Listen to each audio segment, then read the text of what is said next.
Hola, ¿qué tal? Vamos a seguir hablando de educación. Es que creo que es urgente, necesario, indispensable. Creo que la educación, si no cambia con esta pandemia, apaga y vámonos. Creo que de las cosas positivas que nos puede llevar este confinamiento y este aprendizaje es que tenemos que revisar la educación. Por eso quiero hablar con una persona experta en precisamente procesos de aprendizaje, alguien que tiene la experiencia y el conocimiento para decirnos qué le va a pasar a la educación. Juan Carlos Pérez, hola, gracias por estar aquí con nosotros. Hola Gloria, un placer compartir este momento con todos ustedes. ¿Qué le va a pasar a la educación, Juan Carlos? Yo más que le va a pasar, Gloria, digo, ¿qué le está pasando? Porque Perfecto. ya empezó. Creo que la pandemia le debemos dar una mirada complementaria a todo ese dolor, miedo, angustias que nos ha generado. Y es que con respecto a la educación, la pandemia puso sobre la mesa muchas dificultades de inequidad que venimos viviendo, me atrevo a decir, desde hace mucho tiempo. Me atrevo a decir que incluso desde el siglo pasado. ¿Cuáles son estos elementos de inequidad que se puso sobre la mesa que están exigiendo una transformación y tener una mirada más allá? Fuera de la inequidad social, económica y política, hay una inequidad que a mí me ocupa bastante y es ese pretender educar a todos los niños, todas las niñas, todos los adolescentes de la misma forma. Es decir, usar la misma camisa para todos y no reconocer esa singularidad, esas diferencias que tenemos los seres humanos por definición. Y que por lo tanto el proceso educativo tiene una razón de ser y es facilitar nuestro desarrollo. Cada uno tiene una misión, tiene un sentido en la vida. Por lo tanto, el papel fundamental de la educación es llevar a que nuestros estudiantes se reconozcan y desarrollen la capacidad para co-crear y empezar a empoderarse de su propio proceso de desarrollo. Y la educación, es muy interesante lo que me estás diciendo. ¿Quién me está hablando? ¿Quién es Juan Carlos Pérez? ¿Por qué la autoridad para hablar de esto, Juan Carlos? ¿Quién es Juan Carlos Pérez? Juan Carlos Pérez es un diseñador, es decir, es un diseñador de sueños. Amante de la educación, es mi vocación. Mira, te voy a contar, Gloria, yo de formación inicial soy psicólogo y cuando me gradué hace mucho tiempo, hace más de 30 años, empecé a trabajar en el área de gestión humana. Y al tiempo yo dije, no, lo mío no es selección de personal, lo mío tiene que estar relacionado con el desarrollo humano y empecé a trabajar en esa área en lo que se refiere a desarrollo humano y me topé con la educación. Y ahí fue donde descubrí... ¿Cómo me topé con la educación? Cuando empecé a pensar sobre qué tipo de programas, capacitaciones, entrenamiento necesitaban las personas de la organización en la que trabajaba. Entonces me di cuenta que eso no es simplemente decir necesita saber hacer tal cosa, sino que el reto más grande, la pregunta es ¿cómo hago, qué recursos, qué metodología, qué estrategias hay que usar para que esta persona aprenda lo que necesito que aprenda para desempeñar su trabajo? Entonces ahí fue cuando me di la necesidad de explorar la educación, Gloria, y me di cuenta que algo que yo descubrí a los 12 años, y es muy particular, a mí me encanta escribir, empecé a escribir a los 12 años, yo hice un poema frente a lo que era ser maestro, que en este momento yo digo es la mayor bofetada que yo me he dado en mi vida, porque hice un poema bastante despectivo frente a la función de ser maestro, y en ese momento fue cuando la vida me dijo, usted de los 12 años ya sabía que usted era maestro. Lo que pasa es que le estaba sacando el cuerpo, como decimos acá. Entonces, ahí fue cuando hice mi vinculación con la necesidad de aprender educación, porque desafortunadamente, Gloria, todos los seres humanos creemos que porque sabemos un oficio o sabemos una ocupación o una profesión, automáticamente eso nos hace maestros y nos hace formadores. Y la vida me enseñó que eso es mentira. Me hace informador, me hace transmisor de información, pero no me hace educador. Entonces, ante ese reto empecé mis especializaciones y maestría en educación. Entonces, ya ahí me retiré y empecé a trabajar en la universidad como docente y a partir de ahí fue escalando. ¿Docente de qué materia? Yo fui docente, hermosísimo, miren, 2 facultades. En una facultad que se llamaba Licenciatura en Didáctica para las dificultades del aprendizaje y empecé con las asignaturas de neurodesarrollo, neuroanatomía y neurofisiología. para entender los procesos de desarrollo humano con lo que teníamos en ese entonces, porque te estoy hablando de 1987 a 1988, que en ese entonces no tenemos los avances que tenemos ahora en neurociencia y mucho menos en neurociencia aplicada a la educación. Y en la Facultad de Psicología, en una asignatura hermosa que llamaba Desarrollo Socioemocional del Niño. Ajá, ajá. Y empiezas a trabajar en eso, y eso cómo te empieza a transformar a ti como persona y qué luces te da sobre la educación. ¿Qué luces me da? Primero descubro mi vocación de ser maestro. Y la transformación más grande que me di cuenta es que yo no puedo dar, no puedo transmitir, y en la palabra que uso ahora, no puedo inspirar a otro si yo no estoy inspirado, no estoy vinculado frente a eso que hago. En pocas palabras, yo no puedo ser formador de formadores si yo no he experimentado eso. Y un maestro no puede desarrollar unas prácticas en el aula acorde con sus estudiantes si él no lo ha vivido. Te voy a dar un ejemplo concreto. Desde el siglo pasado venimos hablando que la educación debe estar centrada en el estudiante. Y hemos gastado millones de pesos en las instituciones educativas, tanto privadas como oficiales, en capacitación a los maestros para pedagogía centrada en el estudiante. Y tú entras a un aula y tú, ¿qué es lo primero que observas, Gloria? Filas, los estudiantes en filas, el maestro parado al frente. El maestro planea su clase de acuerdo a lo que él cree que debe aprender el estudiante y de acuerdo a lo que él cree, la manera como aprende el estudiante. O sea, seguimos trabajando una educación centrada en el maestro. La pregunta de fondo es ¿por qué? Porque ese maestro no ha vivido la experiencia de ser formado en cualquier ámbito desde un proceso centrado en él. Es decir, que se le escuche su voz, que se le dé participación dentro de ese proceso. Entonces, ese fue el gran clic que yo hice, y como lo digo coloquialmente, Gloria, y lo digo con todo el amor y todo el respeto que me merece el ser maestro, la educación, yo digo que es como una droga. Hay veces uno sabe que le hace daño, pero no es capaz de dejarla. Y ahí fue cuando yo entré a este proceso y me dediqué fue a la educación. Entonces, como te decía, empecé en educación superior y como digo yo, desde vicerrector de desarrollo e investigación hacia abajo, pregúnteme por el cargo que quiera. Y después yo dije, quiero trabajar más a fondo, y ahí fue cuando tomé la decisión de ser rector de colegios. Empecé como rector en un colegio acá en Medellín, y de ahí me fui para Cali, al rector del colegio La Arboleda, de las experiencias más hermosas que yo he tenido en mi vida. De Cali me tuve que venir a Medellín por unas situaciones familiares. Asumí la rectoría de otro colegio de una propuesta innovadora, fundamentada en la pedagogía holística. ¿Qué es la pedagogía holística? ¿Qué es el holismo? Es entender al ser humano como una totalidad que está conformado por diferentes dimensiones y que la educación debe favorecer la expresión de cada una de esas dimensiones. Pero eso se puede hacer frente a 20 muchachitos a la vez. Decir, y tú lo puedes hacer frente a 50. ¿Cómo se desarrolla esa clase de educación, Juan Carlos? Mira, los héroes, las heroínas para que logremos la educación que necesitamos son los maestros. ¿Cómo se logra esa personalización? Dándole al maestro las herramientas y desarrollándole las habilidades que necesita. Cuando hablamos de personalización, lo primero que se nos viene a nuestra mente es la educación individualizada, uno a uno, y por lo tanto, ¿qué decimos? Grupos pequeños. Y de hecho, si tú miras muchas instituciones privadas, esa es como su promesa de valor en el mercado. Damos enseñanza personalizada a grupos pequeños y los padres, desde su afán, su interés por brindarle la mejor educación a sus hijos, dicen, esa es la apuesta. Pero tú entras al aula y la educación no es personalizada. Yo puedo personalizar un grupo de 20 o un grupo de 50, como pasa en nuestras instituciones educativas públicas. ¿Cómo se hace la personalización? Para yo poder personalizar como maestro, yo tengo que tener una herramienta fundamental, y es lo que llamamos la evaluación formativa. ¿Qué es la evaluación formativa? Es la que va más allá de la nota del producto final que saca un estudiante en un examen, en una prueba cualquiera.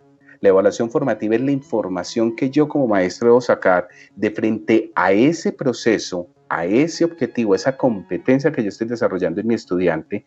¿Dónde está el obstáculo? Me debo hacer preguntas. ¿Por qué se está dando ese obstáculo?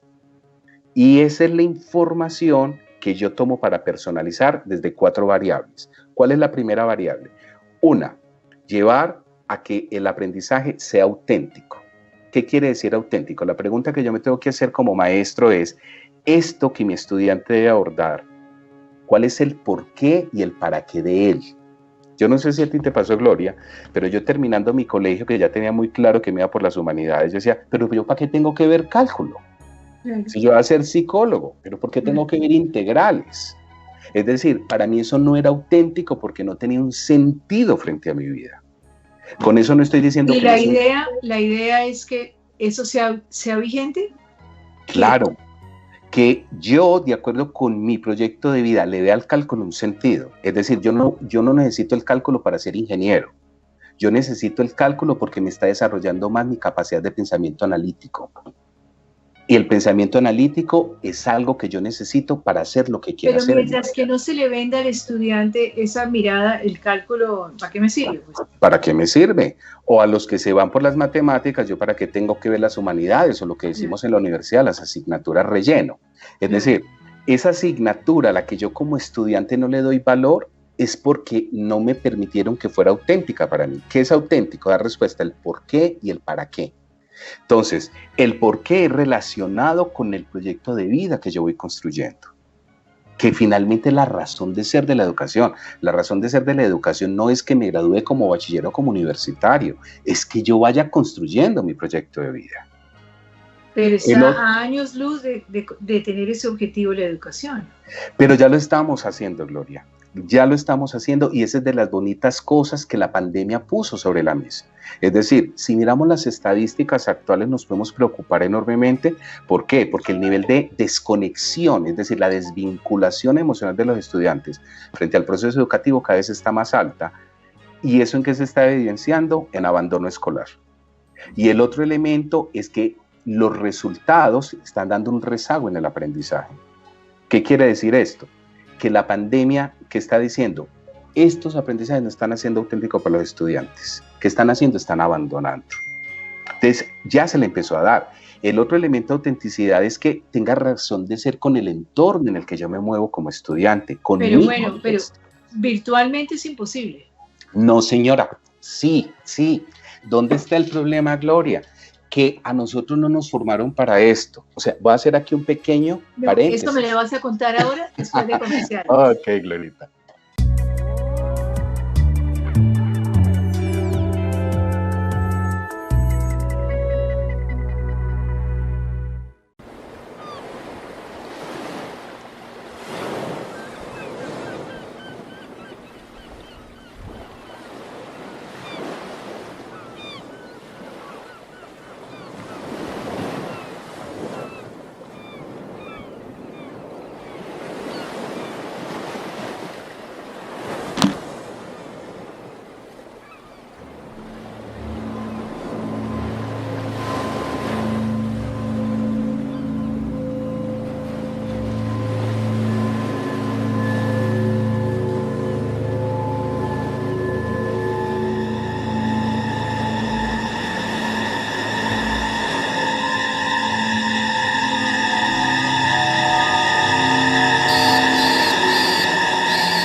En cada paso, en cada día, la vida es una carrera. Córrela con comodidad. Fábrica de Calzado Rómulo. Más de 3 décadas comprometidos con el bienestar para tus pies.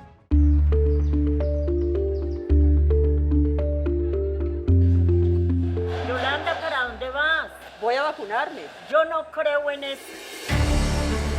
Aplicarse la vacuna y mantener las medidas de prevención contra el COVID-19 salvan vidas. ¿Dónde está doña Nancy? Doña Nancy está en la clínica. Hagamos la diferencia. Yo me vacuno por la vida.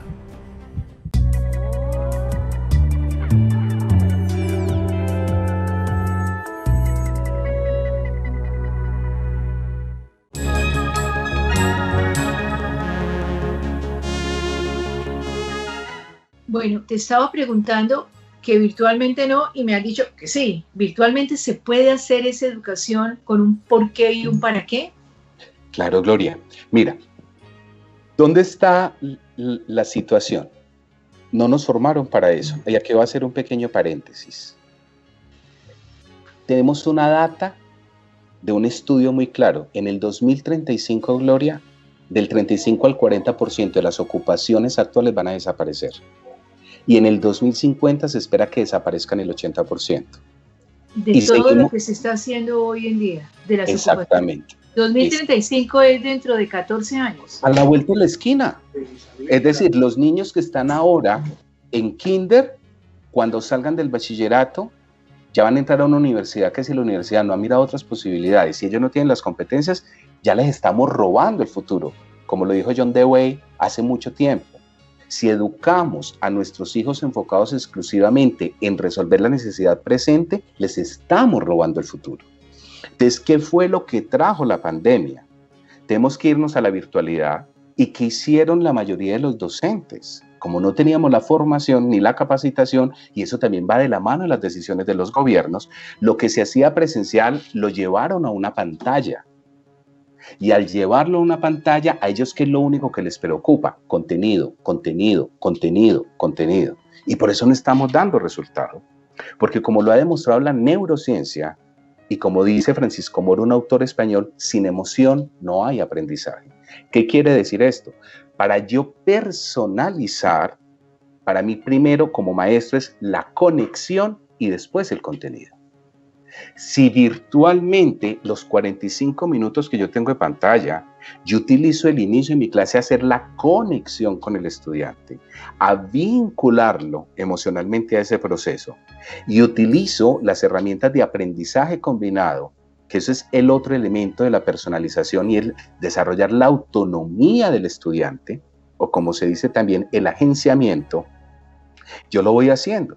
Pero Gloria, mira, yo tengo 57 años, estoy haciendo un curso y me convocan virtualmente y 45 minutos, uno frente a una pantalla, escuchando a una persona hablar, te digo, yo tengo la disciplina, tengo el hábito y a los 15 minutos digo, no más, o apago la pantalla y me dedico a hacer otras cosas. ¿Cómo se hace distinto entonces? Entonces, ¿cómo se hace distinto? Entonces, el primer punto es conexión antes que contenido. Entonces, esa conexión, ¿a partir de qué la hace el maestro? Del reconocimiento de su estudiante como un ser humano, que es singular, que es particular y que vive una historia. Te voy a dar un ejemplo muy claro, por decir algo, ahora que yo trabajo virtualmente con mi equipo de trabajo.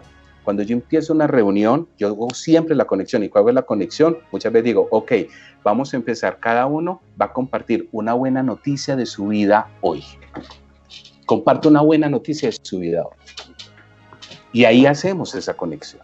Otra conexión se puede hacer a través de pequeños grupos, es decir, uno en una sala puede armar diferentes salas y llega, saluda a los estudiantes y dice, ok, en 5 minutos van a viajar a través del espacio, van a entrar a una sala, se van a encontrar en la sala con 4 o 5 compañeros y van a conversar acerca de qué opinan, cómo van a vivir la Semana Santa ahora en tiempo de pandemia.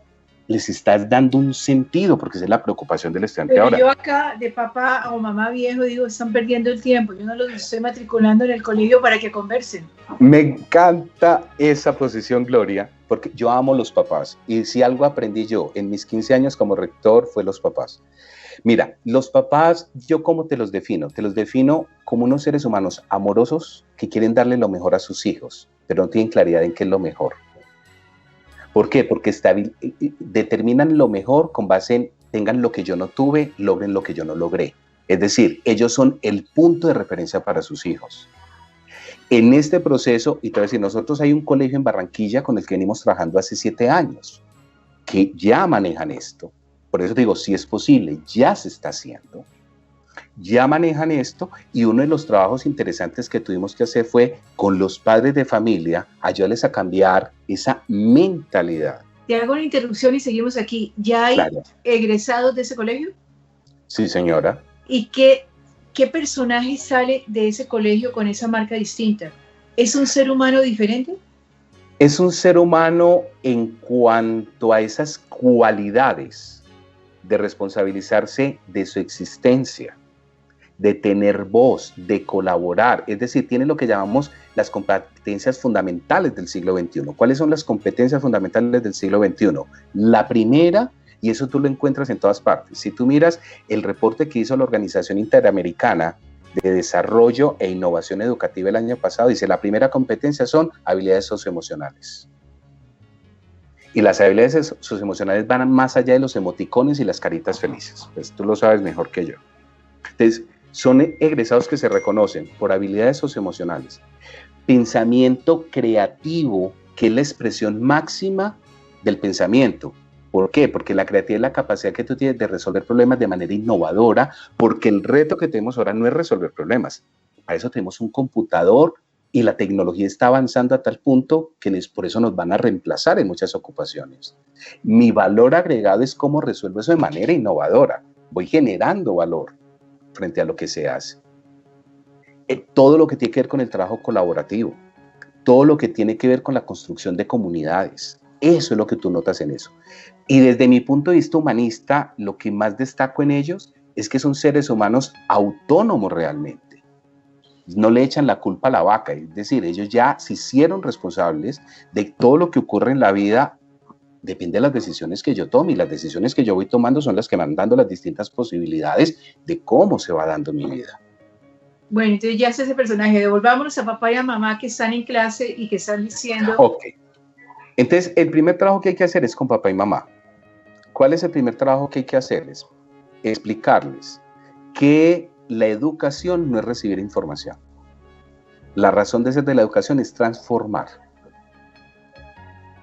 Y que desde esa dinámica, el desarrollo de la autonomía es fundamental para los procesos de crecimiento de un ser humano.